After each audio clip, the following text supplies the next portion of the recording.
தூய்மையான நீர் தேவைப்படுகிறது. இந்த பிரபஞ்சத்தை ஆட்கொள்ளும் சக்தி கடவுள். அவரை சுற்றியிருக்கும் தேவதூதர்கள் கடவுளுக்கு நெருக்கமானவர்கள். அதிலும் கடவுளின் அன்புக்கு மிகவும் நெருக்கமானவர் லூசிஃபர், மார்னிங் ஸ்டார். பிரபஞ்சத்தில் எல்லா உயிரினங்களையும் படைத்த கடவுள் கடைசியாக மனிதனை படைத்தார். தன் படைப்பை கண்டு மனம் குளிர்ந்து மகிழ்ச்சியில் இருந்த கடவுளிடம் லூசிஃபர் கேட்டான், எதற்காக மனிதர்களுக்கு உங்களை போன்ற தோற்றத்தை கொடுத்தீர்கள்? ஏன் அவன் மீது இவ்வளவு பரிவு? அவர்களின் குணமும் மனமும் ஒரு நிலையில் இருக்காது, நேரத்திற்கு ஏற்றாற்போல் மாற்றிக்கொள்பவர்கள்.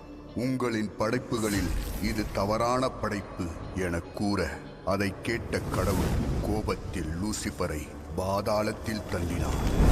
கீழே விழுந்த லூசிஃபர் கடவுளை பார்த்து, நான் சொன்னது எவ்வளவு உண்மை என்பதை நீங்கள் படைத்த மனிதனை வைத்தே உங்களை உணரச் செய்வேன் என கூறி அக்கணமே சாத்தானாக உருவெடுத்தான்.